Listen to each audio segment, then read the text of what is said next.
Y'all ready for this? Hip, hip, hip, tuck your butthole, dip, dip, dip, eat a penis.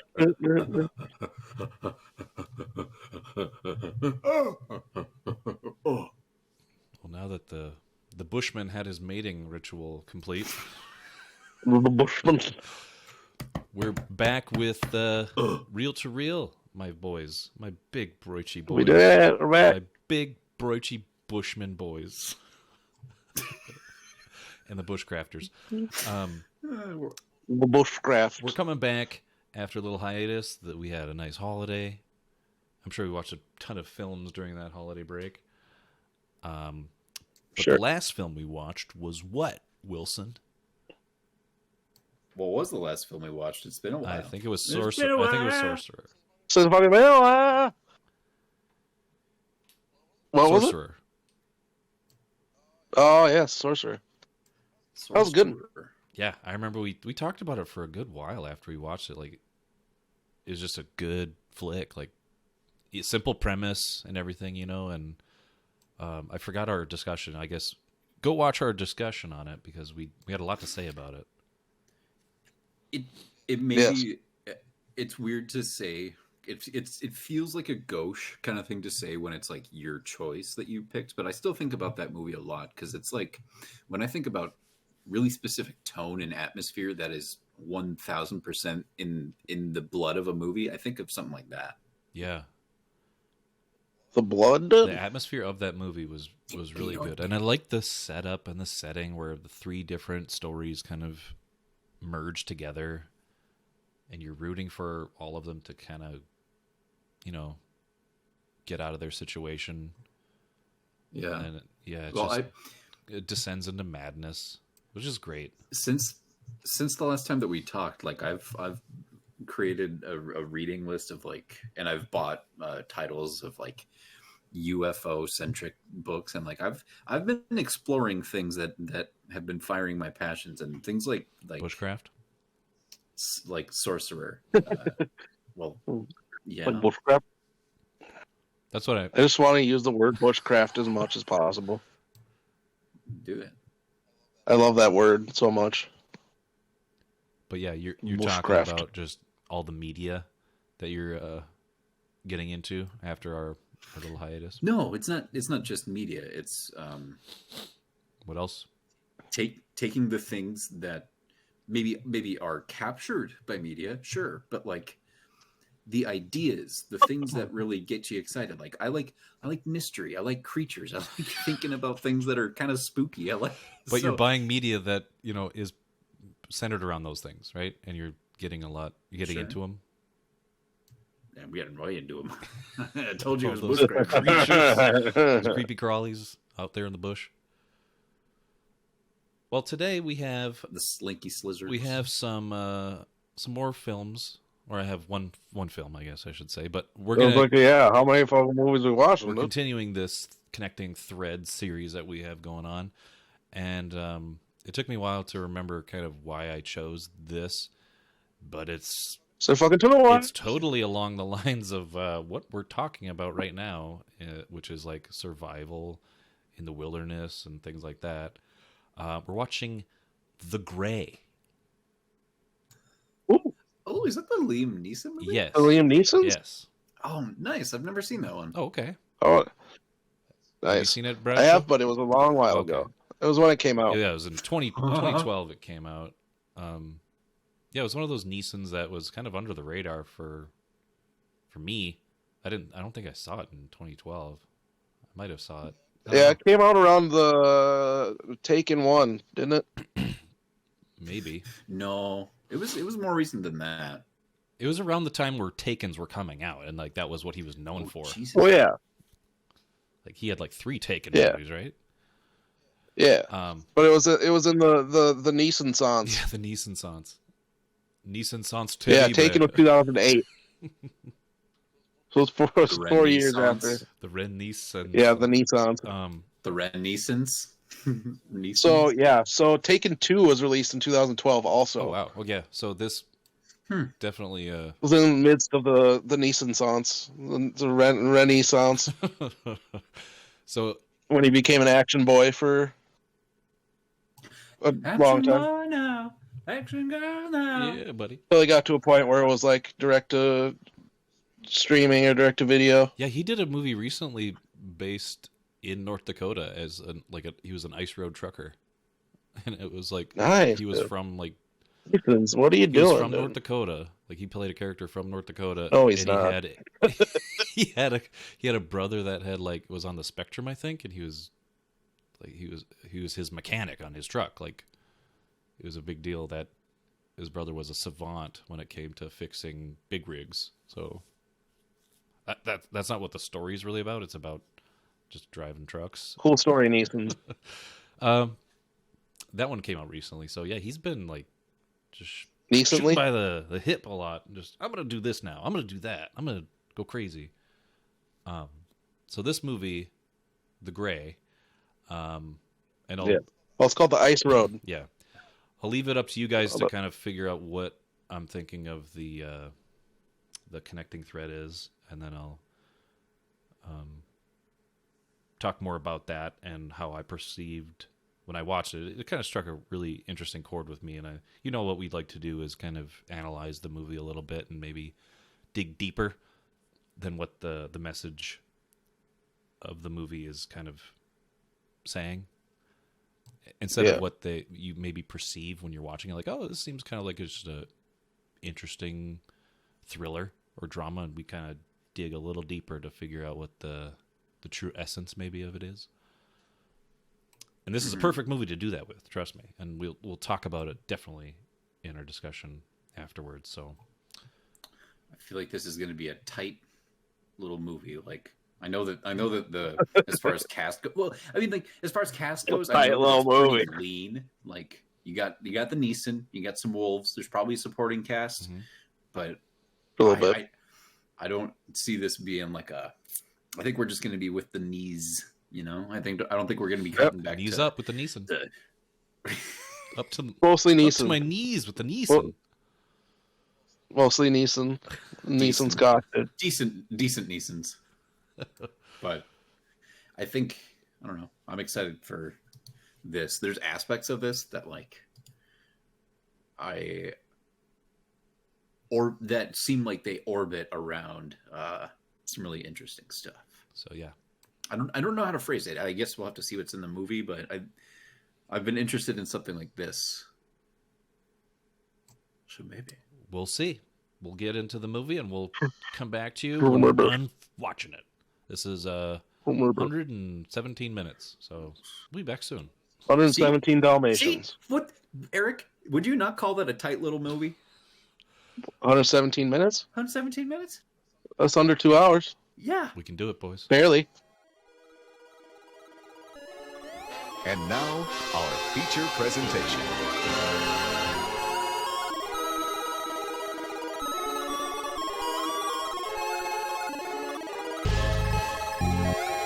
That was Neeson's. The Grey.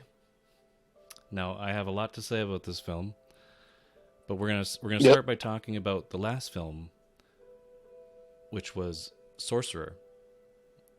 And that movie, after our discussion, you guys made the interesting point that it could have been entirely in purgatory. Immediately, I thought of The Grey, because that's exactly how I feel about this movie. The whole time they're being pursued by death, right? It's the specter of representing death. as the alpha wolf, right? Or a representation Yeah. of death would be the alpha. And isn't a representation of death in lore like a black dog also? Yeah. Sometimes I think, yeah. And and the alpha. there's so many things that black. makes you think of that towards the end also. And then when everybody would die, they were seeing their loved ones before they died. Yeah. So the guy at the beginning in the plane, how did Liam Neeson say he told him you're going to be warm. See the person that he Yeah, loved. he's telling them when they died, they're greeted by loved ones. And So do you think that's them going through that process? yeah, it's definitely either they're dead, because the ending is really ambiguous, because when they pull away from that IV, and you see the IV there. The IV is on Neeson's side, so you're thinking like maybe he was dying. But you didn't see whose arm it was attached to. You don't. That's why it's like ambiguous to me. It's like more hinting possibly that it could have been Liam Neeson and not his wife, and that he was passing on, like he was dying. Sure, I can definitely see that interpretation. And then there's more of that poem, "Live and die on this day, live and die on this day," that being hammered in the whole time. You're just led to believe that maybe all these people, they weren't on an oil rig. They were just all going through the stages of like grief and like passing on, right? They were holding on to their loved ones, and once they let go of their loved ones and accepted death, they could, move on. Maybe the plane was kind of like a allegory for like the boat of Charon, That? Yep. And the whole time they're talking about their faith too, and then at the end you see him screaming to the heavens like, "Show me! Fuck faith! Yeah, prove it now!" Yeah, he wanted to like fight dying, right? He was like, he knew where he was. Yep. He didn't want to come to terms with his situation. At the last moment, he's like, all help is lost, whatever. I can't get out of the situation. I'm just going to yell at the heavens and see if somebody listens, right? Yep. So that's like immediately when they talk about the gray, the in-between, right? It's not death. It's not living. Yeah. They're in the gray. They're in the gray area. Yep. But that's just my interpretation. That's when we talked about that in the Sorcerer, I was just like, oh my gosh. Yeah. Yeah. Completely. Yeah. And I think one way that I would, like when you immediately said purgatory, I was like, oh yeah, because there's that hard cut when the plane goes down. You see that whole sequence of the plane going down, and then there's that like one shot of Neeson like upside down, and you can see the exposed environment around him basically. Yeah. And then boom, cuts to black, and then he's like waking up, etc. So from that cut to black, everything on is like everybody's already dead, and they're all just going through purgatory and being hunted either by like death itself or demons that are pursuing them for their lives, whatever. Yeah. Yeah. And then other than that, another connection that I didn't realize from the beginning was the oil, like working on an oil thing. I did pick that up. Yeah, partway through. Oh, yeah. Like, oh wow, that's kind of direct correlation. Well, there's a few things I think. I saw David Goyer's name in there for some reason. I really like this. It was very different than what I thought it was going to be. Yep. But it was really good. It's one of those too where it's just like it's so dark, but there's like, especially as you get closer to the end and stuff, there's still some sort of light or hope or whatever that gets. Yeah. Well, in a hopeless situation. One thing that I feel like I had an observation really early on, that scene that you're talking about, Tyler, where it's like that first death right after the crash. Yeah. It was interesting to me that there was a lot of like humanity in that scene, which is not surprising because it was handled well. And they all felt it and stuff. It's so weird. But I think what I maybe would have expected of this movie, and what I thought I was getting maybe leading up to that, was the guys on the plane being kind of bro-y, being kind of like, maybe they would end up being all a bit more Grillo-ish, where he was maybe a bunch of Grillos, antagonistic, and just lousy with Grillos. We might celebrate more their passing from these wolves or through circumstance or whatever it may be. But it was just nice where it was like, oh no, like they are painting these people as real people, real characters. Like, yes, they may have quirks and assholishness flaws, but they will come together, and it was just nice. And then that definitely carried on throughout the movie. He did say just real quick, that he did say at the beginning, their first like camp out scene, when he's kind of like trying to get everybody's morale together to work as a team, he told them, out there is death. And he was talking exactly like he's talking about the wolves, right? So it's like him saying that's death. And so at that moment, you can take that in so many different ways, but that's just still hammers home like the possibility that it could be their purgatory. Right.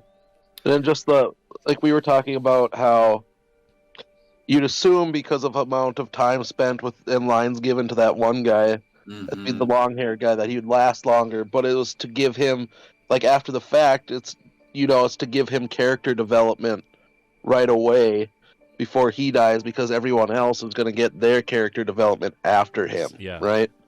Yeah, because he even gets the perfect, like, movie companion introduction where he sits next to him on the plane and starts chatting him up. So you're like, okay, this guy's going to be around for fucking ever until he's not. Yep. But these would be best friends. Yeah. But it was character set up for a completely different thing, just so you know the guy, and you feel bad once he dies. Why is there the gray film holdings? Oh, just wait.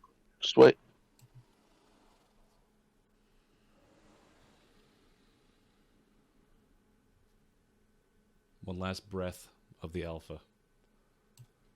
Yeah. So here's a question that I had. There was that scene where they, I don't remember which camp it was. Maybe it was the second or third. It was like the first one that they made in the trees, basically. Yeah. Where they were surrounded at nighttime. Okay. And there was that off-screen confrontation between the wolves. Yeah.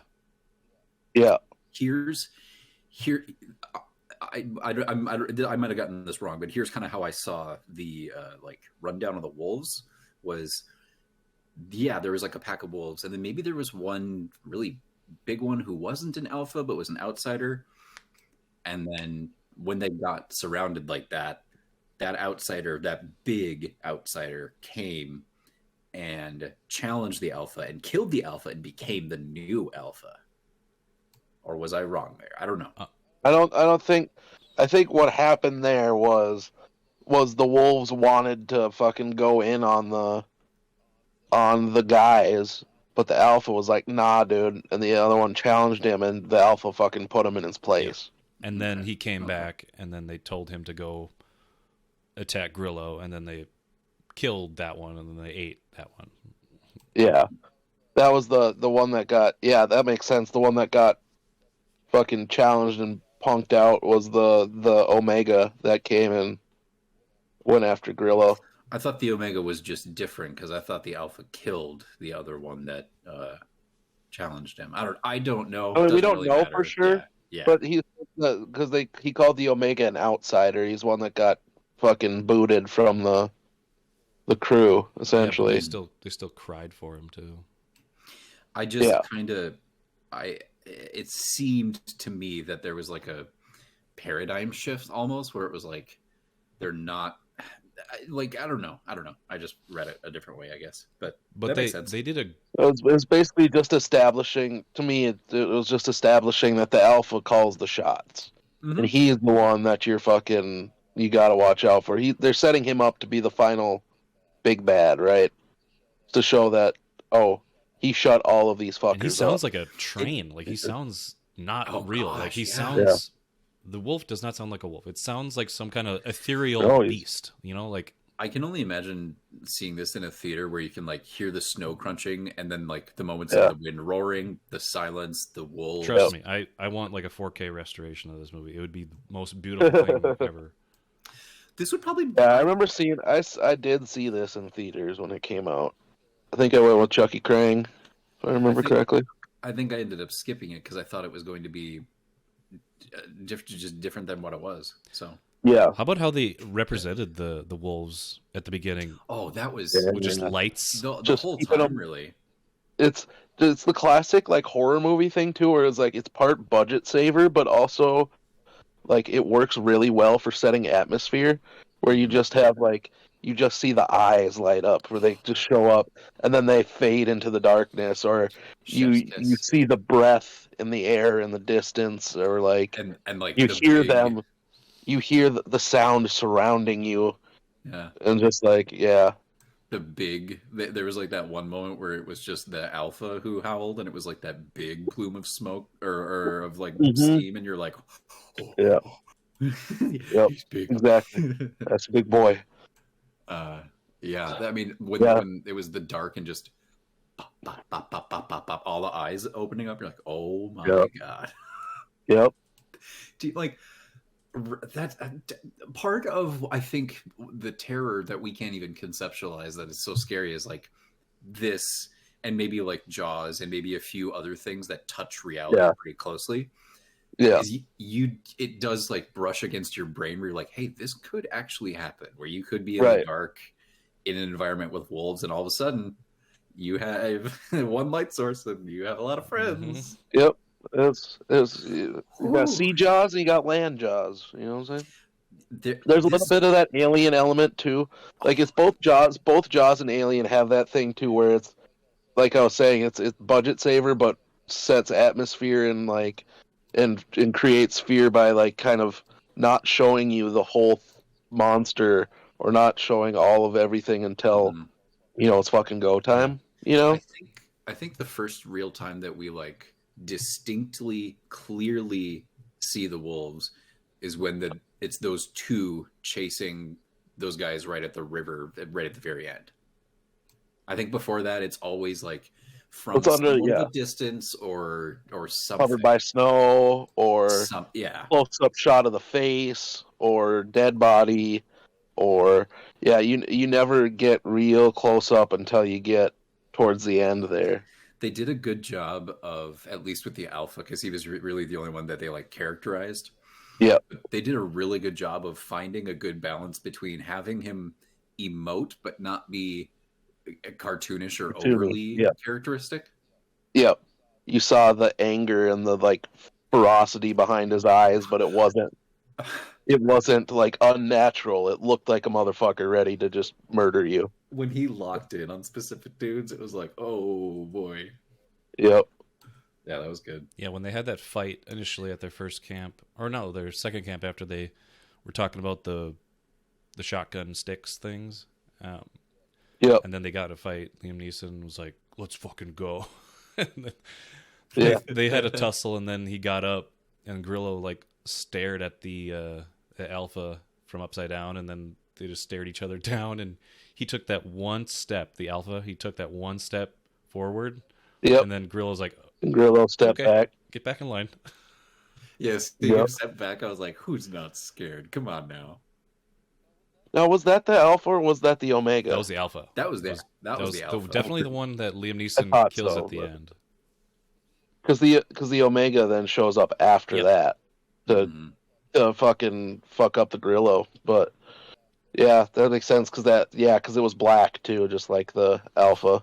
Mm-hmm. This gave me a lot of like shades of This would be so cool that you could tie this into like John Carpenter's The Thing. I was just going to say that when you're talking about the other tangentially related ones. Mm-hmm. Yep, Thing, Alien, Jaws. So let's dig into that alien thing real quick. Yeah, let's talk about Dermot Mulroney and his white Weyland-Yutani. I don't know that's what that is. / Wyoming, yeah. But it is produced by the Scots, you know. Well, okay, odds. What do you think it is? That it's Wyoming or anything other than Weyland-Yutani? Like, I don't know that we need to like figure out what it could be, but I saw it as a very specific combination of like color, font, a few things, and obviously letter choice. And I was like, Weyland-Yutani. It's right there. Yeah. Right. And it first pops up in a scene that I felt was very similar to like that scene in Aliens where it's Ripley when she first meets the Marines, and there's a lot of back and forth. There's a lot of camaraderie. There's a lot of, grab ass and kind of stuff going on. And what Mulroney was saying when that scene came up, Tyler, you still had or like it was right before that, you still had the subtitles on.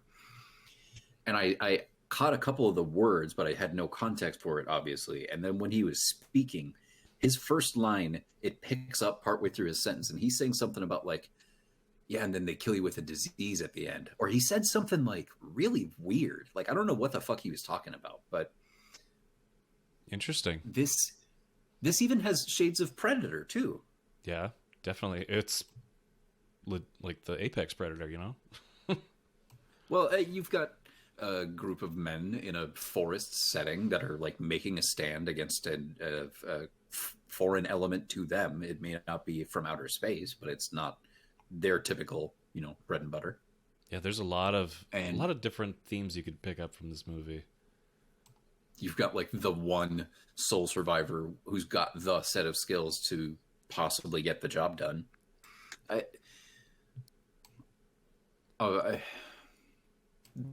I think specifically with Sorcerer though, there's a few other elements that carry over. Like this is a group of guys that at a certain point are in positions where it's like you either do the action which precipitates the movie or you die. Sure. Like you basically have nowhere to turn. Your only option is to do this thing. Yeah. I'm picking up also like the moments that you were talking about at the beginning where it's like, oh, that's such a cool effect when he was like dreaming of his wife. Every time he starts to like dream of his wife, he like lurches awake, right? That sensation that you're getting. He gets interrupted somehow, I think. It's either by the plane, like having some kind of altitude issue, or at the beginning of the movie, he kills the wolf, and then he has like a memory of his dad, and then he wants to go out and kill himself. And then throughout the movie, he's having like these episodes where he remembers his wife laying in bed, and not until the end you realize like what's going on. Is it the whole time throughout the movie that he's laying in that bed and then getting ripped away to this like drifting in and out of the gray? And then, I mean, because I could take it like that. Like the whole scene of him laying in bed with his wife is happening in real time as he's like dying, on the course of him dying. And then everything in the plane crashing and whatever is him kind of like leaning into death a little bit, but not until the throes of death. And then it's all happening in a split second. And then once he in real time. actually comes to term with like where he is, and then yelling at God and things like that, he has one more vision of his wife, but it's that I would watch this movie again with maybe that lens of the wife and like death, and I don't even know purgatory specifically, but I think that might be the case, that at the very end when he confronts the alpha in the den is maybe the one time that he like willfully, when he's conscious, summons the image and thought of his wife. Right. I think every other time it might be when he's asleep or unconscious somehow. Yeah, but it's just, I remember you kind of having a visceral reaction to him having that sensation when you, because I have that sometimes when I'm falling asleep. My body is like resting, and it's in that moment of, all right, I'm about to drift off. Sometimes I just lurch awake like, oh my God. Yeah, it really for me was one of those things of like seeing something visually that really represents what I have experienced. Yeah. Because you see people fall down on ice on film or whatever, and it doesn't look real, or it's staged or whatever. But when you see it for real, you're like, yep, absolutely. Yeah. And her telling him, don't be afraid. Like, he's okay. But he's always afraid, you know? He's that's what he says all the time. You got to be an idiot. I think I just came up with a new awesome interpretation, which I love for this movie. I still am developing it in my brain. But while we're there, Sorcerer and this movie, I think if you put the Tangerine Dream soundtrack to this movie, it might work really well. Ooh, interesting. I do love that ending theme that plays when he's going to fight the wolf, like he's preparing for battle. Yeah, it was very like serene and contemplative, and I was surprised. Very like a somber but like energetic, like, oh, you want him to fight for his life. All right, let's fucking go. Mm-hmm. So the gray, right? There's a kind of alien that are called grays. That's true. Oh my gosh. But the type of wolves they were facing are also gray wolves, though. Eric, hold on, let him go. This is let him, my let him interpretation. Go. You don't get to poo-poo on my interpretation. I know. Continue, sir. Every single vision that he has of his wife, they're in that white space. They're like white bed sheets. She's wearing white clothes. He's wearing white clothes. Mm-hmm. She says, "Don't be afraid," and then he gets violently jerked out of there because he's getting abducted. Ooh. And physically that's what happens to him, but like they are projecting to him like, hey, don't be afraid. And on that plane, they all get like flight 49. Oh, just like they're all getting abducted. They all get Bermuda Triangle, whole plane. Boom.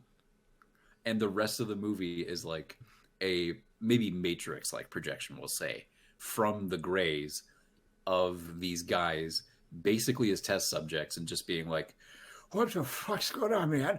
I don't know. And they're all like really hooked up to tubes and being experimented on. And these like wolves are just their interpretations of their oppressors. And they're slowly being killed one by one until Liam Neeson's like, fuck you. Mm-hmm. God, I hate you. This was based on the book called Ghost Walker also. Ooh, give me that. I want it. Ooh, give me that. Short story. Because do you remember this? Like, do you remember that thing I was describing to you that I've been thinking about on my own? I bet that this book is close to that. Ghost Walker. Yeah. By Lawrence R.D. We never get to by Holt McDougall. We never get to really read the note that he wrote. Also at the beginning, yeah, that's the opening narration. The narration, yeah, but I think there's more in there than just that, right? I wouldn't be surprised.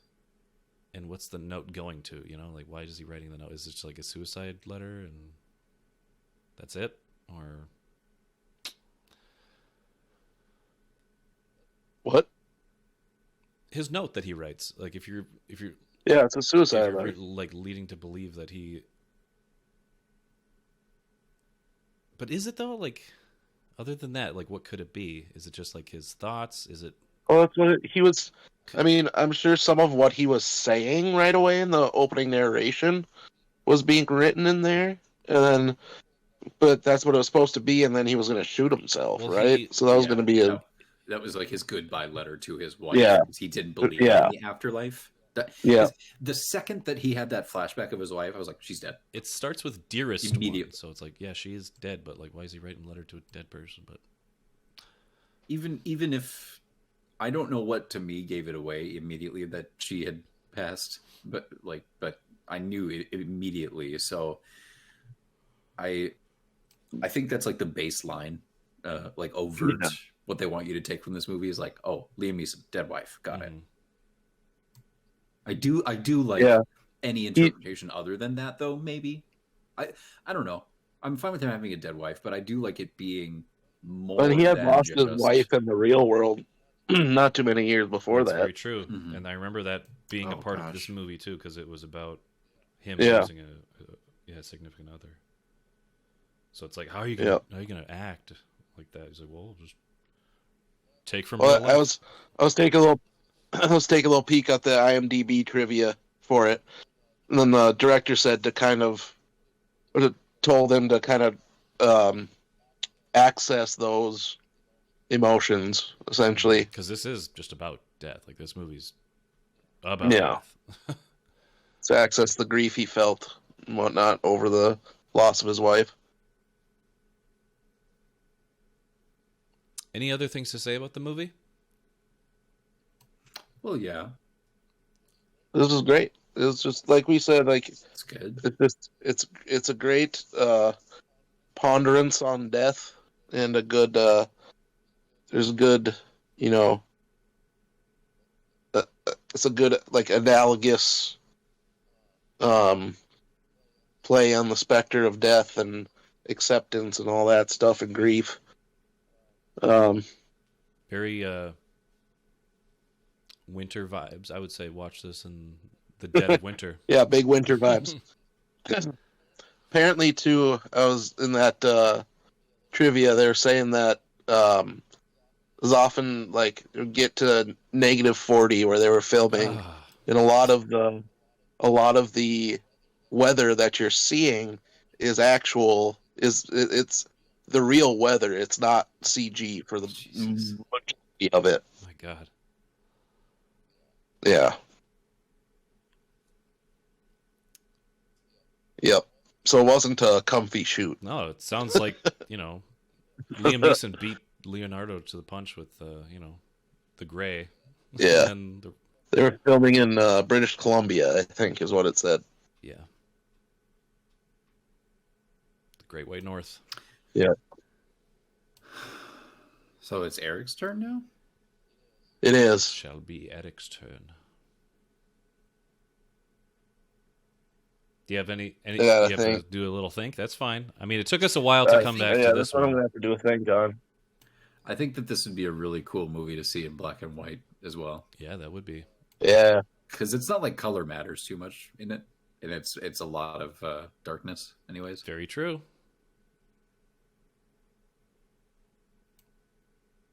Maybe the Grey is just Liam Neeson in a gray shirt at the end. Or it's just the fucking wolves. It's just his gray shirt. He's just wearing a gray hoodie or a gray sweatshirt at the end. Man, this could have so easily tipped more into the like dreamy. Yeah. Have Liam Neeson maybe not. Maybe have him be like, yes, a survivalist or somebody that like is good at or has the skill set to be able to deal with this kind of scenario, but maybe not have him be so specifically knowledgeable about the wolves, because then he can hypothesize about what they're doing, and that to the audience just communicates, well, he doesn't know, but it just leaves enough room for him to be wrong, where it gives you that fear maybe. He's sitting there trying to reassure everybody around the campfire, and he's like, I don't know what's going on, but maybe I don't know. Did you guys also hear, just a quick aside, that there's no such thing as alpha males or females in wolf packs? Yeah. Yep. No. I heard that packs... it's a myth. The pack is usually it's two parents and the cubs, and there's no like rank system. Yeah, like alpha in packs. Omega. It's kind of just like the mom and dad. Yeah. Which I it's just a family. It's more in line of like what I've learned from the Jungle Book. Yeah.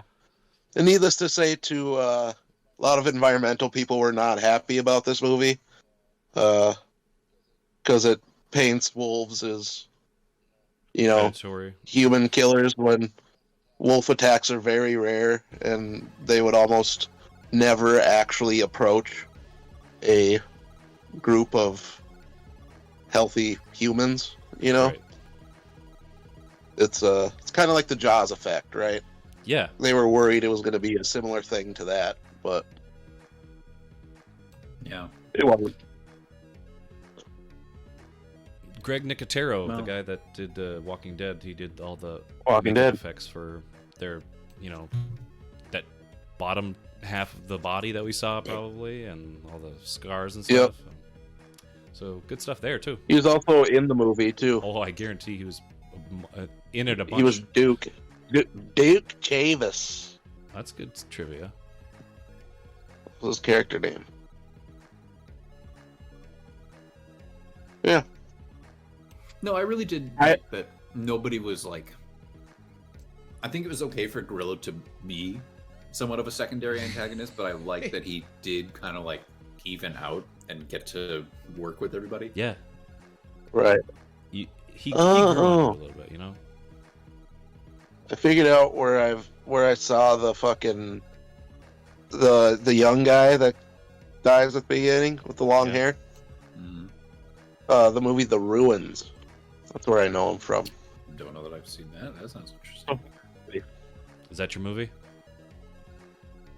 No, I guess it could be. It's not a great movie. It could be. But it's fun. Well, I think that's all we can really talk about on the Grey. We'll come back with Eric's choice in the future. Hope you guys enjoyed.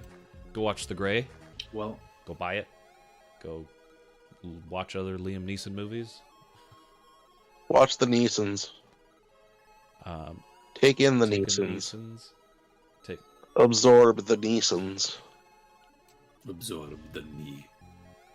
Anything else other than bye-bye? Yeah. Bye. Bye.